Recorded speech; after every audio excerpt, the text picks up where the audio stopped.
morning. My name is Lori. Welcome to my channel. We are quilters. It is the second week in July, and we are continuing with the adventure of Sherlock Holmes' Quilt Along. You can listen to the second part of the Red-Headed League short story if you are interested. The video comes open the same time this one came open. We are working on this block for the month of July. So, last week we cut out pieces, and I wanted to make sure off camera that I had the right pieces before I put the pattern out there. So I pre-made one set of pieces for us, simply because I wanted to make sure that that was really the magic formula. And it is for the quarter square triangles. So let's take a look at what we have to work with here. I'm setting these aside for later.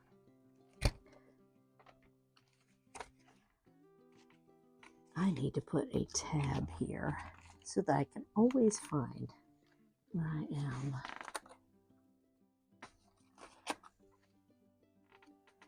I have some very nice little tabs here.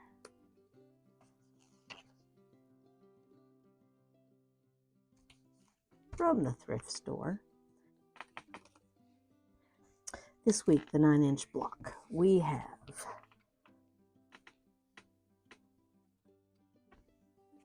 so remember, these patterns are written for 2 blocks. Well, it's written for 1 block, but I need 2 blocks. So I'm going to times by 2 for every single one. I have 8 background squares. 4 times 2 is 8 background squares that are 3.5 inches. I have, skipping down here, for full-size squares, I have 1 times 2 is 2 red squares for the centers. And then I had, including the pieces that are here, I had 1 times 2 background squares right here for the quarter square triangles. Let me move this out of the way, and I will just lay these out. And then I had 2 times 2 is 4 white or off-white, and I already used 2 of those. So I need to lay these out. Oh, my fingers are not working today. And these are a nice batik. This version, that version was white, and these are a creamy batik. And then I had 2, or no, my inner triangle, I had 2 other blues, but for this I only have 1 other blue. So there is my layout, and I'm going to join these. I always put since I have 2 of the same color, I put this on top. So that is how they will, because look, if I rotate this, it can very easily be that way. And then when I press this, I will press to the dark so that it does not shadow through. So let me get these 2 pieces together. So as I have this laying on the sewing machine, you can see that I have all the light colors on one side, and I just fold it over and speed piece to get my 1/4 inch.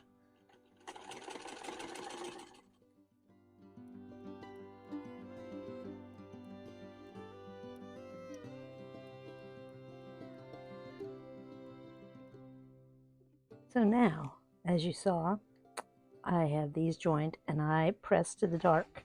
So the white is over on the dark, and the easiest way to do that is you put the dark face up. When it's folded as a triangle, you put the dark face up and roll it back. Give it a good press. And if you do that on both sides, then when I put these together, the seams will nest nicely. And if it makes you nervous that you'll end up with a seam that doesn't match perfectly, you can pop a pin in there if you so desire. But you can feel, and you might need, and I say might, because there's a point at either end, you might need to use your stiletto to feed that point under your feed dog. And it's okay if you do, better than sewing your fingers.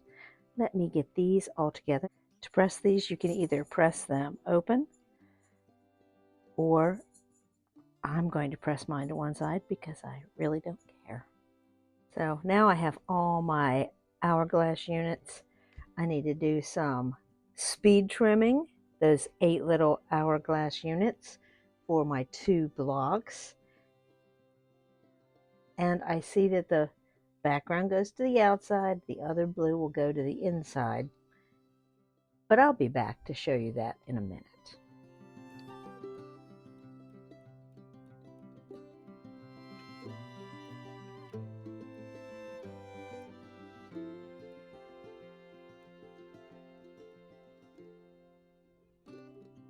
So as you trim to get perfect blocks, you don't end up with much, just a few little crumbs. And I'm going to put those in the fireplace.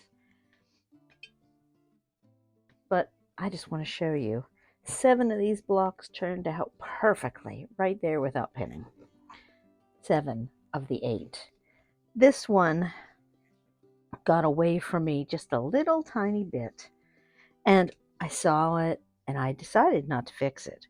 When I lay the ruler on there, I can still line it up so that it's almost perfect. And when I'm all done, no one will see, and it will be all right. I am not perfect, so that being off, I could have picked it out. I could have. I'm really good with the seam ripper these days, but I chose not to. So it's up to you. No one will care except for you unless you show them that spot. And now that you all know, well, you'll always be looking at it. Let's get this block together. The key here is to keep this blue toward the center.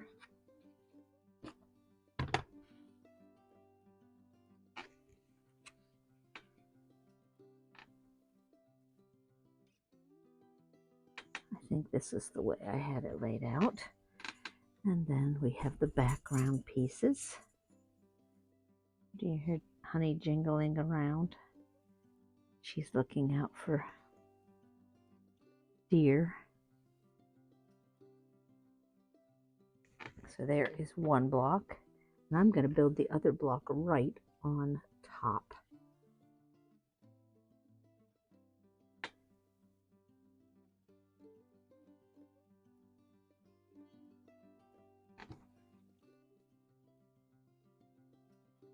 So now this gets assembled just like any other 9 patch.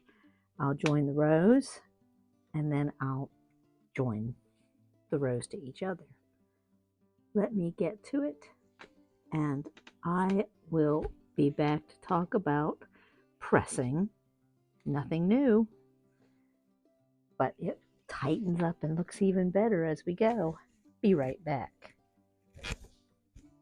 So to press these, I am pressing toward the non-pieced blocks. So I'm pressing outward for the top and bottom row, and I am pressing inward for the middle rows. We are very close to a finish. So now, since we've pressed to the solids, you can see that these blocks will nest nicely right up against one another.